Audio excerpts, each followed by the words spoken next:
Hello and welcome. On Weekend Deal this weekend, it's been all about our law enforcement agency and the multiplicity of their roles. Yesterday, we established the fact that Nigerian has so many law enforcement agencies, and the reason why the government has set up all these agencies to ensure that our society is safe and sane, calm and orderly.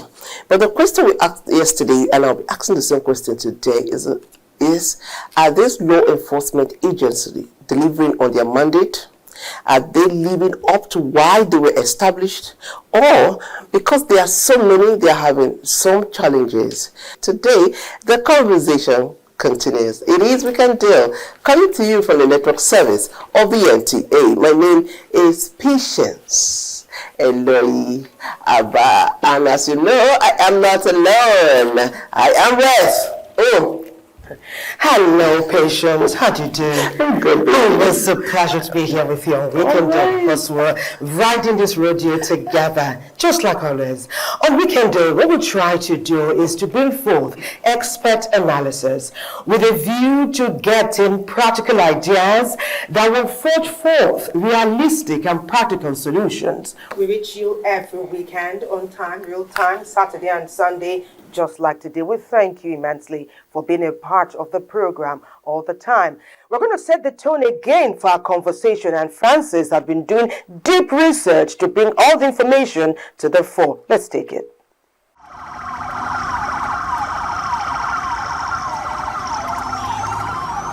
Nigeria's law enforcement system is characterized by a multiplicity of roles played by various agencies, each tasked with distinct responsibilities.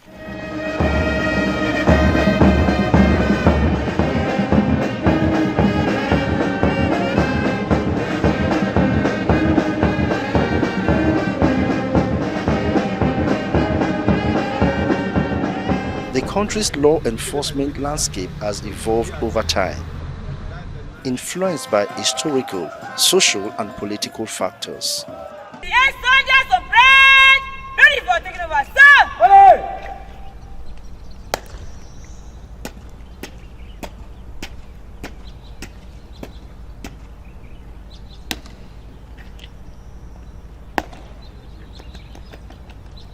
Recognizing the need for change, there have been concerted efforts to reform and innovate law enforcement in Nigeria. Initiatives such as the Police Reform Act aim to address issues of corruption, lack of accountability, and inadequate resources. Structural changes, increased training, and emphasis on community policing are integral components of these reforms. Technology plays an important role in enhancing the effectiveness of law enforcement in Nigeria. The introduction of electronic database, surveillance system, and forensic technology have improved crime detection and investigation. Additionally, the use of social media platforms have facilitated communication and information dissemination, fostering a more responsive and connected law enforcement community. Public perceptions of law enforcement in Nigeria have often been marred by issues of corruption and inefficiency. Handed over correctly, sir! New guard taking over correctly, sir! Efforts to improve accountability include the establishment of internal affairs units within agencies and the incorporation of civilian oversight mechanisms. Increased transparency and accountability measures contribute to rebuilding public trust, which is crucial for the success of law enforcement initiatives. May I have your permission? Carry on the rest of the passing out parade. Sir! Ongoing efforts to enhance Nigeria's security landscape involve collaborative approaches. Engaging with local communities and addressing socio-economic factors that contribute to crime are a vital aspect of a holistic approach to security.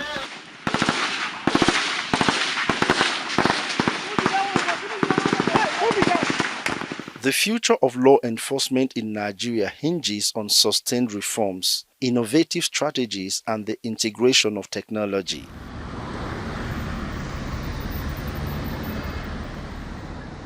The multiplicity of roles in Nigeria's law enforcement landscape reflect diverse challenges the country faces. Weekend Deal today beams a satellite on the issue of multiplicity of roles in law enforcement in Nigeria. Welcome back. I remember asking a question yesterday, and I said that how do you feel when you're approaching an intersection, a big one, and you see a cocktail of law enforcement agents, all of them complete. Among these people, you would find a vehicle inspection officer, probably the VIO. What exactly are their rules on the roads? We will lead this conversation.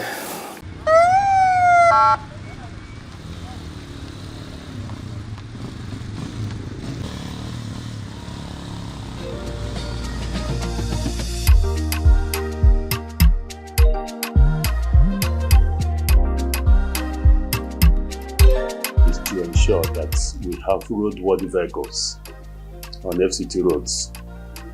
When a motorist is flagged down, there is what is called instant inspection, where they look at that vehicle physically and dictate some of the things that are supposed to be functioning well. When they are not functioning well, it becomes a problem. You'll be asked to ensure that you put it in order. That one apart, we have what we call motor vehicle administration, where we do registration, we renew expired ones, we make sure that we keep data that reflects the number of vehicles we have in the territory. That one is under vehicle administration. We also ensure that people who drive on the road are trained. When they are trained, we supervise the training.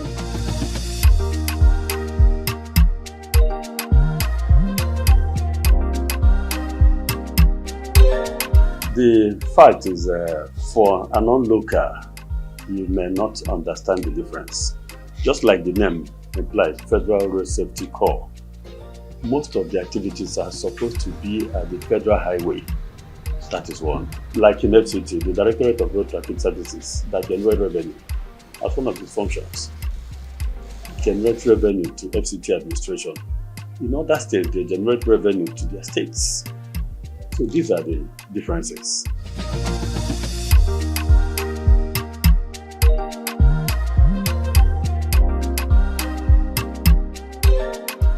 When people find it difficult to do what the law says, it's a big challenge. Our men, while on the road, ensure that every vehicle that is passing is roadworthy. And when you flag down a vehicle and the driver says no, you can and talk he tries to to run that we have not over you, assisted. it's a big challenge. We've lost many of our men because of that. Some drivers are ready to kill.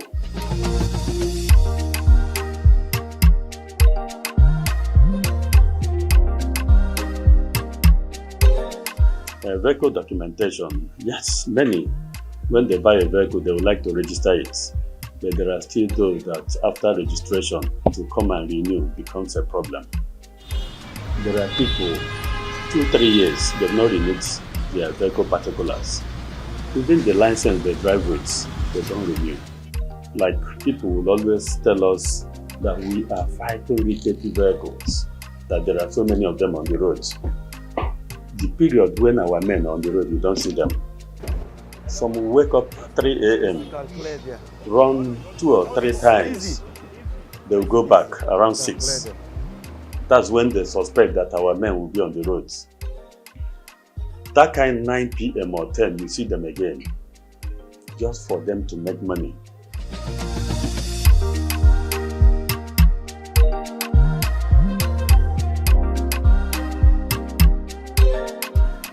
When somebody is driving a vehicle that doesn't have headlamp, you don't need a soothsayer to tell you that that vehicle is not supposed to be on the roads.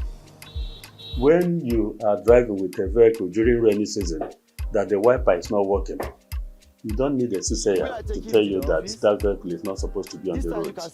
When you are driving without trafficators, you see everything about the vehicle is communication. Those trafficators you see is to tell you where you are supposed to go. Tell the person behind you where you are going. When they are not functioning, our officers will always detect it. This and more, you should have your fire extinguisher. The razor blade is important.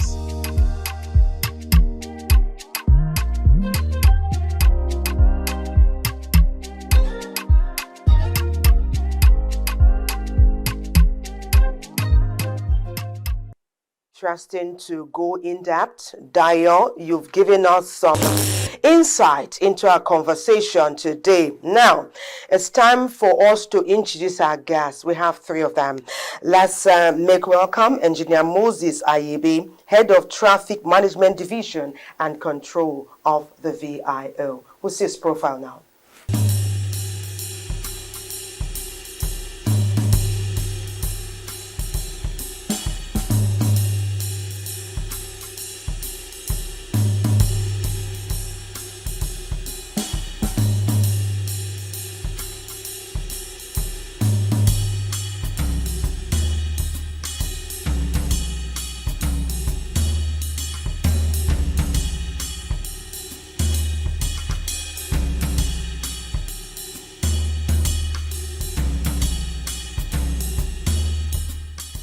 Our next guest is Dr. Kabir Adamu, CEO Beckham Consulting. He's a security risk management expert. Let's meet him virtually.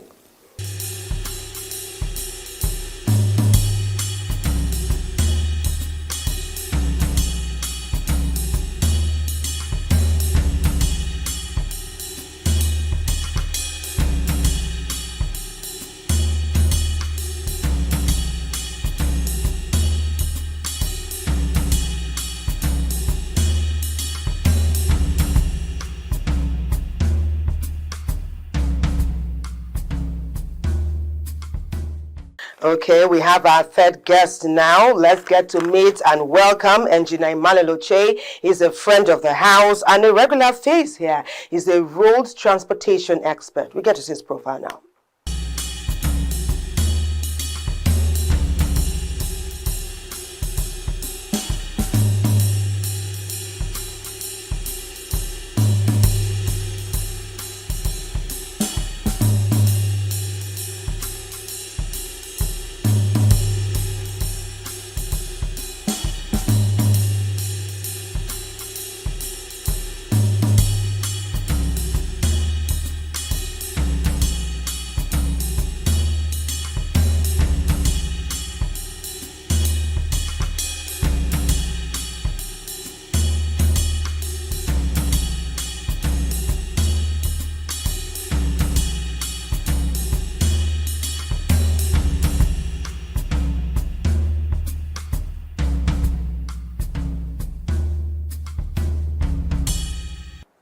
You're welcome back. Gentlemen, you're welcome to the Weekend Deal Studios. Thank you very much. Okay. Good morning. Yeah, thank you. Good morning. Yeah. Mr. Chair, say good morning to us. Nigerians are watching. Good morning, and thank you for the opportunity. And there's something about our new studio. You've been here before. You're seeing this for the first time. Say something now. I'm always here. So this studio is a privilege being here, actually. the beauty of our new studio I talked about. Fantastic. I wanted to mention the fact that there's a change. So many things have changed, and that's good for us. Thank you so much. Thank you so much. Now we can have more guests. We can have more guests. Okay, we're talking about multiplicity of roles in the law and the law enforcement agencies, and I'm going to start with you, Mr. Anyebe. Yes. Do you think we're having issues? Are there any challenges? Do we have multiplicity of roles? Do we have overlapping functions? Do we have all this going on among the law enforcement agents as they are now in Nigeria? To me, I don't think we have issues of overlapping which are really problematic. We are actually out there to see that we complement each other. And if you see what we do and other sister agencies do, they are more or less like complementary. And of lately, you begin to see us work even together, not just as a single entity, but working together as a joint team to see that we achieve this aim of motor vehicle administration. Hey, Dr. Kabir, we know you, you know us, and you've spoken expansively on several subjects related to this. But let's talk about this collaboration, because it does seem as though if the collaboration was as strong as it ought to be, we will have less gaps. But let's hear your take. You've been the expert on this matter. Thank you very much, and I'm delighted to be here. When I came in and I saw how beautiful your studio is, I was really, it was welcoming, and I must say that. At the moment, when we counted 29 different ministries, departments, and agencies that are involved in security in the country at the federal level. When we expanded it to ask ourselves who are the stakeholders, both the mandated ones and then those that are supporting them, we got 40. And as a citizen, if I have to encounter 29 or 40, sometimes I feel burdened. While we realize from an expert point of view that each of these organizations have a mandate, they were set up because there was a gap, and that gap had to be filled. So it was necessary for them to be set up. But then I remember when the Orunsanyo report looked into that issue, it realized that there were overlapping functions. It also realized that for some of them, their duties were not delineated clearly. And so you have areas where their collaboration was a bit difficult because the functions were not delineated. And so its recommendation was either to collapse some of them and merge them together with others, or in certain instances to make their functions a bit clearer. Okay, so Mr. Chair, I need you to speak to this too. Do you think we have too many of them, too many law enforcement agents on our roads or around? One thing is very clear, which my colleague just mentioned. If it's the fact that each of these agencies were inspired by the need to meet a gap. And to that extent, functions were defined for them. However, many of the agencies have evolved over the years, expanding their functions, encroaching into the different areas, resulting into some of the encumbrances we are seeing. That's one thing that needs to be clearly mentioned, which means a quick solution to that would be the need for streamlining of functions so that where there are overlap, it is clearly demarcated and say, no, you shouldn't do this, you should be doing this. And that can solve it. I remember the Senator Ashafa, Benga Ashafa, when he was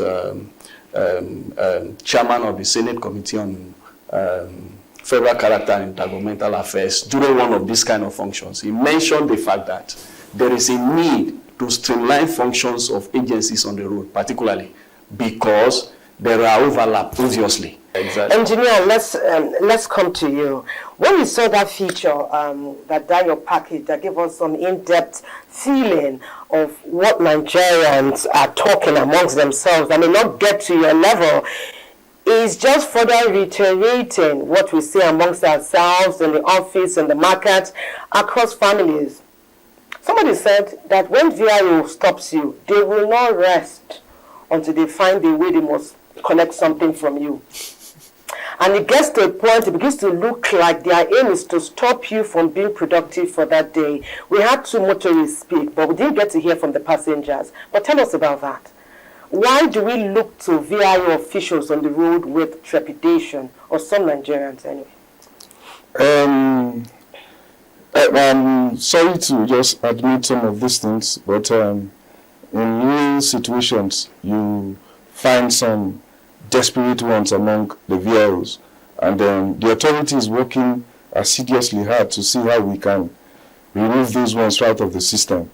But by and large, sometimes we have attitudes of Nigerians too, who always want to be on the wrong side.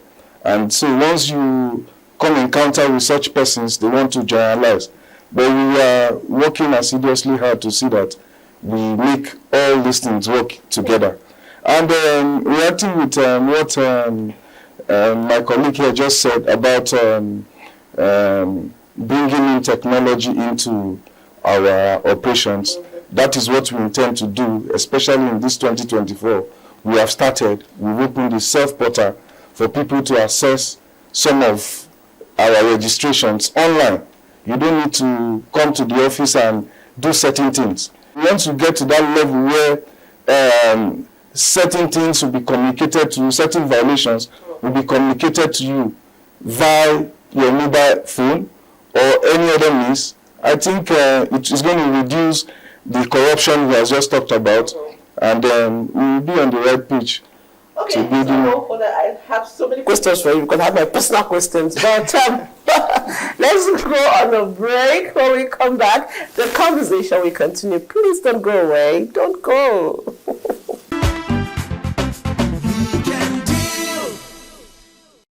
I can't wait to begin to hear what messages you've been sending to Patient, because she's so excited. And you are a keen participant of this show, and thank you for reaching out to us.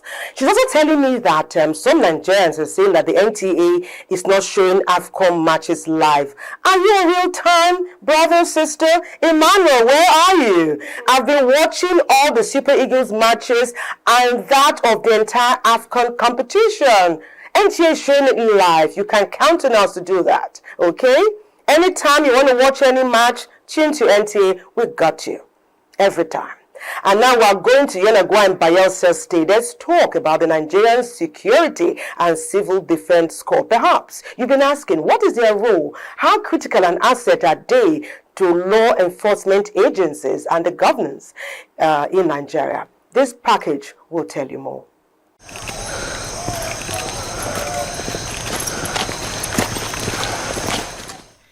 Security challenges the world over constitute threats to lives and properties.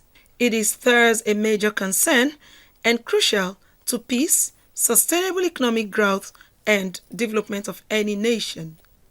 Over the years, Bayelsa State, like every other state in Nigeria, has been confronted with a lot of security challenges.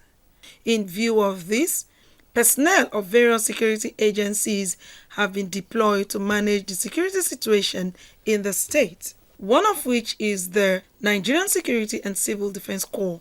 The NSCDC's mandate is to ensure protection and safety of national assets, which are of great economic importance to Bayelsa State, Nigeria, and the world at large. The basic function of NSCDC, as enshrined in the Act of Parliament that established us, is about protection of government critical assets. With the role of licensing, that means if you want to register as a private guard company, you must go through civil defense. There are measures that have been kept by the NSCDC, like in the creeks, where the pipelines are there. People being what they are, once they see either AGO or PMS flowing, they go there to scoop. At the end, any little flash of fire will cause much damage to such a community. So we as the NSCDC, since it's in our mandate to protect such, we go around to sensitize people not to tamper with such. We even arrest and prosecute. Larger parts of the national assets in Bayelsa State are located in the coastal areas. Consequently, the NSCDC security operations are mostly accessed via the waterways. However, the peculiar terrain of the state has posed serious challenges to officials of the command while discharging its national duties. There is a saying, if you see something, say something. We actually need information from the general public. Most time they hoard this information from the security agencies, but it is a vital one that will aid us in trying to apprehend or in trying to do our job effectively. In a bid to redouble efforts and intensify surveillance operations to surmount the challenges, the Bayelsa State Command of Nigerian Security and Civil Defense Corps is collaborating with relevant security outfits, local, state-owned and foreign, and has been able to clamp down illegal operations of theft and vandalism in the sector, a milestone of progress recorded. In Bayelsa State, with collaboration with other surveillance contractors, we have achieved a lot in Bayelsa. Not only the surveillance contractors, we still collaborate with other sister security agencies, just like the JTF, just like the Navy, just like the Marine Police. They also assist us in trying to comb this menace that these pipeline vandals has been doing to the society. Go to all these militant camps, because that is most of the mandate that the operation carry out with the NSCDC. Without a civil defense, Dalon security can never go operations. Security and welfare of the people are the responsibility of government via the instituted security agencies. It is in light of this that the Nigerian Security and Civil Defense Corps Bayelsa State Command has reiterated its commitment in fulfilling the constitutional mandate of protecting national security and safety of lives and property for economic prosperity of the nation. It is not about punching pipeline that matters. If you are caught, we will smoke you, take you out of the society. Let you go, no compromise. We don't have, the new system, we don't compromise with destroyers. Zero tolerance to destruction of pipelines, and once you are caught, we will treat you as a saboteur and you will face the hand of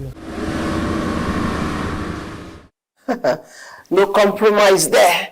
Engineer Emmanuel Oche is sitting all alone there. Tell me I'm leaving you people. I'm going to sit with him so that he can. I mean, he's alone. Is it fair? Should I join him? Okay, let's do this. So, Engineer Oche, make room for me. Make room for me. You're alone, and I'm not enjoying it from there. I'm following you all the way. Okay. Okay. So, yesterday we were told that some of the policies, some of the faults we have with this establishment starts from the policies. Do you think we should look at the policies establishing these agencies again in order to rejig it? Like Engineer Dr. Shegun said yesterday, he said the society is ever evolving and we must be able to look at our policies, our laws, rejig them and make them serve us for today. What's your take on that? Thank you very much. In my first statement, I mentioned this, that there's a need to put the functions of these agencies side by side. Yes, you said so. So that we can understand where there are overlap. There are obvious overlap. For instance, in 1960, the Motor Traffic Division of the Police was created. The VIO came on board in 1949. FRSC came up in 1988. At that time, their functions were very clear. But over time, these functions have evolved. Circumstances have also evolved. The needs have also changed over time. So it becomes obvious that we need to sit down again, comparing the functions rather than just assuming that each person should keep going his way, and which is where the problem is. As it is today, what they started from as a function at that time is not what they have now, because a lot has happened. And there are more gaps, more grounds to cover. So what we need to do, there needs to be, of course, Oresany's report gave a very vivid analysis of that, but which the implementation is not going the way it was originally recommended. And let me talk to Dr. Kabir. We'd like to get your take on what Engineer Oche says, and also let's mention what is happening right now, especially in the Federal Capital Territory. We're talking about 29 and then 40 law enforcement agencies, formal and informal, all together working assiduously, like they said repeatedly. But every time we take it daily, we're talking about kidnap, shooting, one chance, and we have so many agencies with the overlapping, which in this would be a good result. What's happening with security, especially in the FCT? So where you have this multitude of organizations, but the glue that should hold them together is not effective, then gaps are going to be created. And when those gaps are created, the bad guys are watching and they will take advantage of those gaps. And in my honest opinion, that is what is happening. No doubt, the farther away from the city center you move, the more likely you would see a team deployment of this security personnel. Now, because there is that team deployment, the likelihood is that these bad guys would also take advantage and carry on with what they're saying. In security parlance, we say a good and effective security management system has 6 elements, and I'll quickly mention these 6 elements. We call them the 3 Ds and the 3 Rs. The ability to deter, the ability to deny, and then the ability to delay. These are the proactive elements of a good security management. So let's use Buhari as an example. If you apply these 3 principles, it means Buhari as a council area should have the ability to deny any threat element from coming there to perpetrate an incident, whatever it is. In this instance, we're discussing kidnap. And thirdly, because of the topography and the circumstances in Buhari, at the moment it's not doing that. We are talking about collaboration. Yeah. I don't see why they can't extend a handshake to the NCC, and I think it's I'm not sure who is handling the 122, but they should extend a handshake so that whenever I make road safety, whenever I make a call to that 122, if it's an FCT, it automatically goes to that command center. They don't need a separate number, because that's the reality of collaboration. Indeed. But when you now have this 3 11 digits number, I can't memorize it. That's even me that is in the urban area. Like I said, the deeper you go into the council areas, the more difficult it is for people to even understand what is happening. So that's number one, ability to carry the people along, which we are not doing very well. Then secondly, to make it easy for them to accessible. Let these security agencies be accessible to them. And I talked about traditional rulers. Our traditional rulers are very important. People respect them, people revere them. If we involve them in the security architecture, then people will find it easier to engage with them, and they'll be able to reach the law enforcement. I know Nigerians are responding. They are responding, Thelma. Somebody wrote, you said, more grace to your elbow. I am Brimo Igbo. Is there any hotline that can be called if any of these agencies, or these enforcement agencies, should misbehave on the road? Where can we call? For example, I think I'm not treated well by an officer of the VIO, or even police, or anybody. Is there anywhere we can call so that you will know that your officers are not behaving well? Okay. Let me give you the call center number, which is a deviation from what he's talking about, which is quite long, but I think we still go to a drawing board to see how we can get something very short and people can always reach out to. And it's 020 93 6060 46. Okay, would like to take it again? Okay. 020 93 6060 46. Okay. Okay, so there's a question here for Dr. Kabir. It says, thank you, Dr. Kabir, for the 3 Ds and 3 Rs. Nigerians are listening. And so, however, how do we sustainably remove corruption element that Oche rightly observes? How do we remove corruption? I think a combination of 2 things. We need to have clear policies. So as an example, what are the offenses? And then what are the penalties? If I'm stopped and I'm wrong, let it be known to me in a very clear manner that this is the penalty for that offense that I've committed. Let it not be hidden. At the moment it's hidden if there's no clarity. Not so many people know what the penalty is for certain offenses. So that's number one. Then number two, I think technology.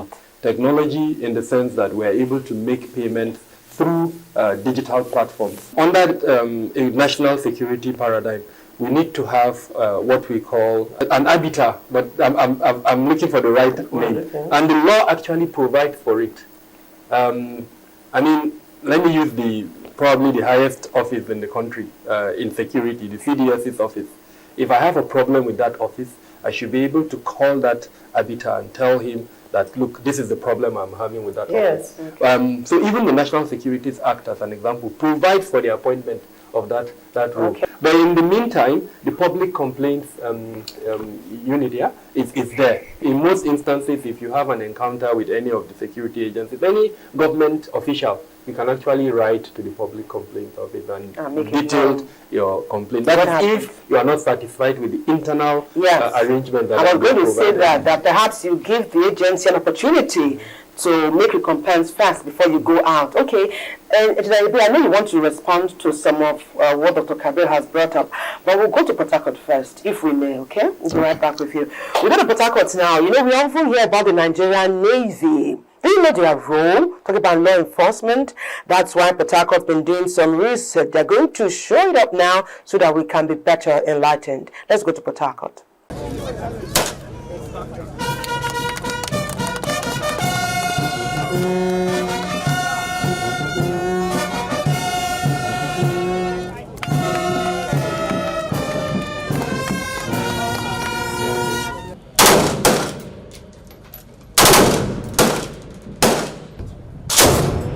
The Navy plays an important role in securing the Nigerian waterways, being the anchor that ensures stability, safety and prosperity within the Nigerian maritime industry, which makes the sector dynamic and guided properly by laws. Our presence, enhanced presence through this exercise has given more confidence to the merchant ships to ply their trade, including other maritime trade to prosper and to be conducted without fear of threat from any maritime criminals. Where shall we go? The Nigerian Navy has reinstated its commitment to ensuring that the Gulf of Guinea is safe for international trade to thrive.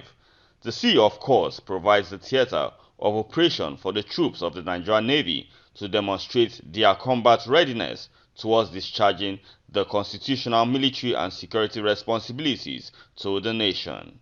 There has also been a rise in oil production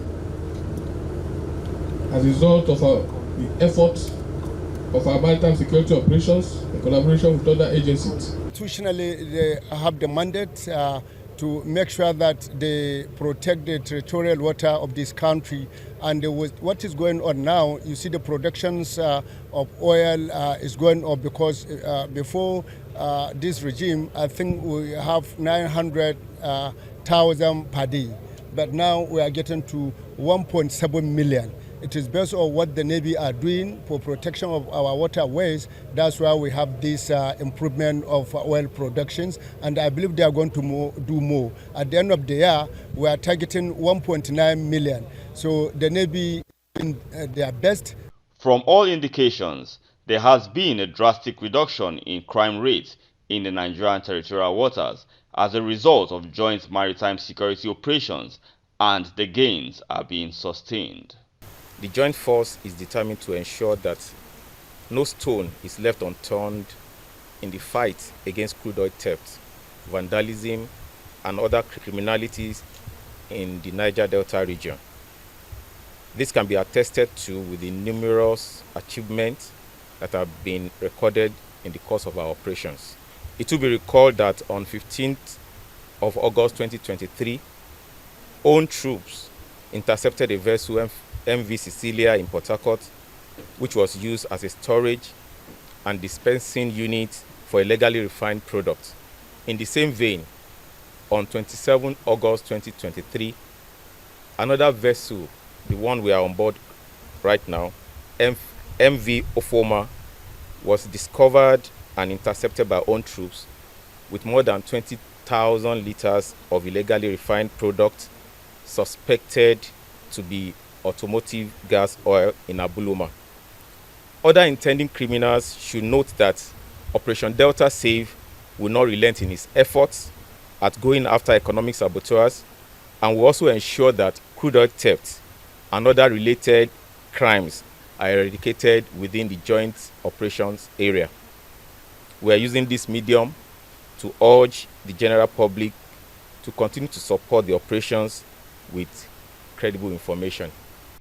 Beyond what the Navy is doing at sea, the Navy is also involved in training and retraining of its personnel, even as it engages more hands in protecting the Nigerian territorial waters. The Nigerian Navy keeping our waterways safe. Okay, Engineer Nyepe, I have a question for you. Please tell us in simple, clear terms what the roles of the VIO is. What's the role? What do I expect from a VIO officer when he stops me on the road? Okay, I wouldn't want to dwell on the fact that we're just VIO. The name of the organization is Directorate of Road Traffic Services. Okay. And what we do has gone beyond just vehicle inspection. Oh. We go beyond that. We do a whole lot. We have certain units now that have been incorporated. We have the PTMS, Public Transport Management System, which we have on board. We have the driver testing. We equally have the recovery unit. And we have the entire operations unit as well. So we equally have other supporting units like the account, finance, and all of that. The central motor registry as well. So vehicle inspection, as we already know in the past, has to do with vehicle checks and all of that. But we have actually surpassed that. And what we do is beyond that one now. Because when you see people, they just want to limit our activity to just only vehicle inspection. It's actually a unit in the DRTS. And I just want to, before I forget, let me react to what he has just said. Okay. As regards to getting to know what fines people should pay when they are being, when they commit any traffic violation. Our self-service portal, DRTS self-service portal, is open. People don't even check. These things are very obvious. The minister gave a very matching order for us that doing things in shady deals, he's not too comfortable with that. Put it on the electronic media so that people can assess what they need to assess. We want to pay for, we have all our digital platforms now up and running. You can make payments there when you're being surcharged to pay certain fines. People still want to hide against cutting corners. Maybe once they tell you that your fine is this, it takes two to tango. Yeah, it does. Yeah, so we should not shy away from the fact. Let us always demand to do the right thing. And the leadership we have now, Dr. Abdulateef Bello, the new director, is a very proactive person. He's a game changer. Wow. If you see some of our operations now, it is not just centered on just doing checks and all of that. We have our men scattered all over. You see pinned down operation where we take care of all these illegal pick and drop off points and all of that. We are drifting away from the norms of what people used to know us for. Okay. We are actually building a world-class organization that it will be the envy of everybody. Wow. And that's what we are doing now. I just heard from Engineer Ayebe that if we get transportation issues right, half of the challenges we face with insecurity, will be solved. It's a welcome talk. But tell us, how can that be practicalized? Thank you very much. If you permit me to just make a clarification ahead of response to that question. We actually have a national security number code, 112. which is domiciled in the National Security Advisor. You could access it. It's toll-free. You can call for any security. What do you say? Call the number. 112. That's good. We'll also scroll it on the screen. Then we also have the National Road Safety Emergency number, which is 122. Okay. And it's operational. It's operational. And functional. You can call it's toll free. Okay. And you can access it. They receive all calls, including security number, even though it's a road safety number. You can actually call security and then we pass it to the other one. So there's actually a handshake. Beyond that, also for road safety, the much I know. Let's take that again. You said the first number, you said 112? Yes. Yeah. And tell us about that. Where is it domiciled? Then tell us about the 122 as well. 112 is domiciled at the National Security Advisor's office, and there is a control center where calls are received from across the Federation on security-related matters. And of course, they dissipate depending on what response is required. In terms of road safety, like I said, there is a National Road Safety Emergency number, which is 122. It's different from 112. Okay. There are two of them. So the road safety home is available. If you call it, it goes, and they will ask you what the situation, whether it is road safety related or is security related, or is even any other issue, maybe fire in your house, and they will actually receive it and pass the message to appropriate quarters. And they have every month, they do an analysis of what calls are for security, what calls are for safety, what calls are for every other issues. And then if you go to the FRSA website, they have all the sector commanders of each state in Nigeria. Their numbers are published there. They have the CUG, the what do we call it, close user group phone numbers for everybody, and it's published there. But sometimes, of course, ability of people to know that this thing exists and then to utilize it is the gap. Okay. Okay, good one. But you didn't get to answer what I asked you, based on what Engineer Ibe talked about, that if we solve transportation yes, issues, I'm coming to that. I have said repeatedly that transport is the artery, just as you have the arteries in your body that conveys your blood. How you manage that, any small effect on your artery takes you off life. And that is what we are suffering. No efficient terrorism can take place outside transport. No efficient kidnapping can take place outside transport. And so if you deal with the basic issues in transport, you've dealt with security substantially. What that means is that we need the need to move away from the informalities that characterize our transport system.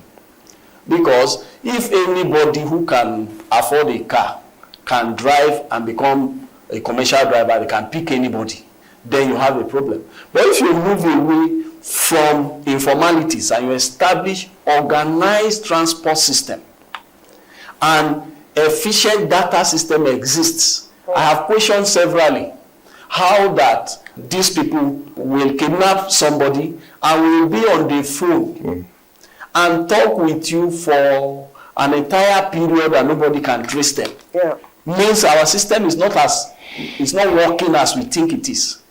Ethiopia in Addis Ababa, recently they started the construction of 6 BRTs at the same time, taking away the small tuke-tuke vehicles, private vehicles not allowed to carry passengers in the city. These carry-along taxis are taken off. So that buses that are in control of government hand, that have cameras in them, are the ones plying the roads. Very good. Once you do that, you reduce the number of, the tendencies for insecurity. Of indiscriminate movement by this one chance people. Exactly. Okay. Ask you to hold your thoughts. We'll be right back, and I'm sure some of our friends here want to contribute to this conversation. Very interesting. A break beckons, we'll take it. We'll be back. Keep the messages coming in.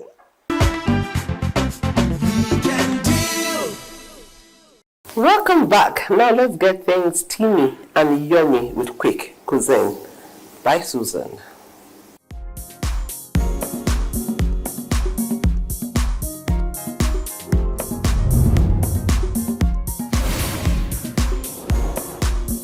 Today, we've got a culinary delight to kickstart your day. Please join me as I welcome Chef Kimola. So today I'll be showing you how to make chicken peppered corn sauce and mashed potatoes. With me, I have my ingredients. Here we have the chicken thigh that I'll be using. We have the garlic and fresh thyme. We have butter, minced onions, black pepper corn sauce. We have the potato. We are using Irish potato. We have our salt here, and then we have the milk. So first of all, let's boil the potatoes. Here I already have the peeled potato in the pot. It's ready to be cooked. So I cut it in smaller bits so it will cook faster.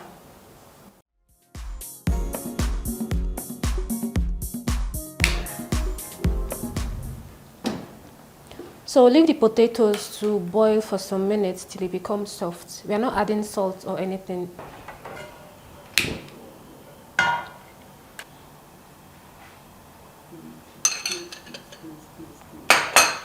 Then you add some oil to the butter so it doesn't get burnt.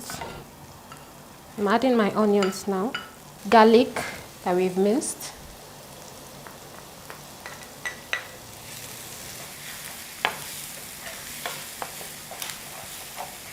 The aroma is already coming out as you're stir frying onions and your garlic. So at this point, we'll add the peppercorn.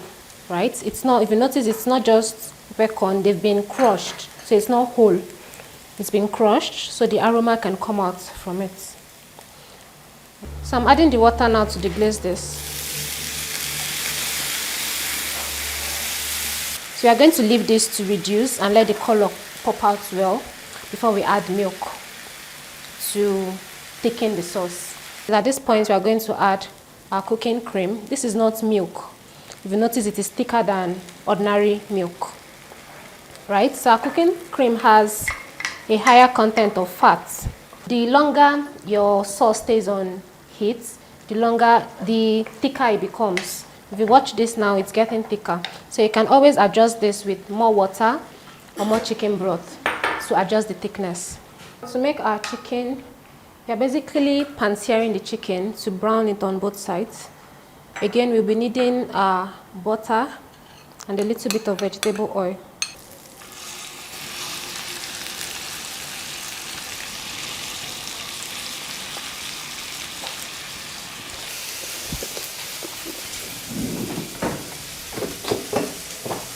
So our mashed potato has been boiling for a while now and it's ready to be mashed. Here I have the cream I used earlier for the peppered corn sauce, right? I'm going to infuse this milk with some fresh thyme and garlic. So I'm just going to remove this, add it inside.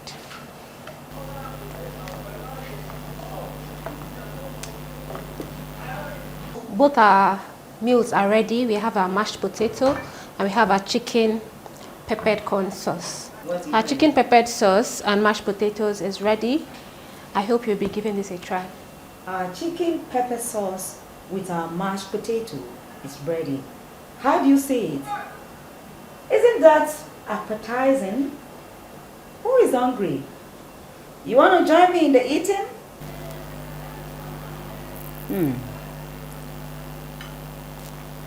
Yummy and creamy. Do stay with us for more on Weekend Dew as I hand you over to the studio for the continuation of the show. See you next time.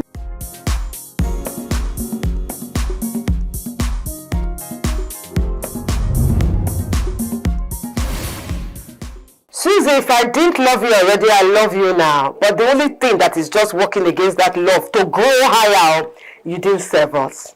You promised now that after the cooking, there will be the serving. But I trust you are working on it, right? Was you coming after the show?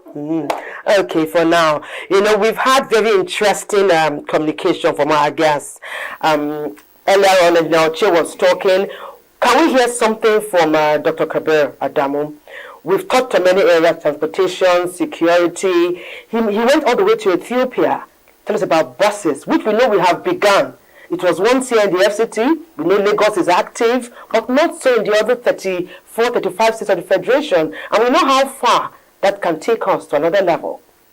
Yes, I think one of the things that came to my mind, while we were discussing is interesting that the Minister of Transportation is not part of the National Security Council, as it were, given the relevance and importance of security, of transportation to security. So perhaps that's something our legislators should also look at. If we agree that transportation is a critical component of national security, and I think it's captured in our revised national security strategy. Transportation is listed there. So perhaps maybe there is a need to have an element of the Ministry of Transport as part of our national security strategy. But having mentioned that, I think as Nigerians, we should also cooperate with the security agencies. The role they play. My work is risk management, security risk management. And I can tell you that there is no single contributor to death in the country like road-related accidents. Really? More people die from road-related accidents than any other factor. In Nigeria. It's not terrorism. It's not the diseases that are rampant there. It is road travel accident. So if we are able to improve on our road transportation systems and all components of road travel, then we're likely to reduce the fatality rate in Nigeria. And that responsibility starts with us. You just need to drive on Nigerian roads. And sometimes, honestly, and I say this with all sense of responsibility, if I stay at a traffic light or any of the junctions and I see the kind of rat race that we're in, I now tell myself, little wonder that we have the problem that we have in the country at the moment. The way people don't obey traffic rules and regulation, the way people don't maintain their vehicles, somebody will be using a tire for 4 or 5 years or even longer than that until the wires are coming out. They will tell you it's the economy. They will tell you it's the economy. All right, we are practically wrapping up our show now, and then we'll give a chance for our wonderful guys who have been educating us to tell us their goodbyes with their parting words. Let me start with Engineer Anyebe. Okay, I want to leave you with this last word, that in this year 2024, our activity is going to be more of e-driven policy than what we have before. And we'll ensure that people will reduce that interface we used to have with our personnel, so that these bad memes and all of that will be a thing of the past. And I want to advise, people should always do the right thing. Because once you do that, you may not have issues with our people. Dr. Adamu? One phrase, trust is good, but control is better. So in other words, let's open our eyes and let's contribute. Let's not be docile citizens. Obey the law, contribute, go on social media where you need to talk, but please be positive about it. Don't be toxic about it. Good. Thank you very much. I would like to emphasize the need, in conclusion, that you cannot appoint a lawyer to head Ministry of Health. It's the same thing. You can never get transport right if you think transport is a general studies. It's a general program that anybody can be appointed to lead it. Okay. And the more you bring in professionals to manage system, programs, and policies, the better it is for us. Okay, let's hold our hands. We often do it together. Okay? Yeah. We're loving together. Nigerians, when you see something, say something. These miscreants are in our neighborhoods. They are there perpetrating violence and decimating our citizenry. Speak up and speak out to the right channels. God bless Nigeria.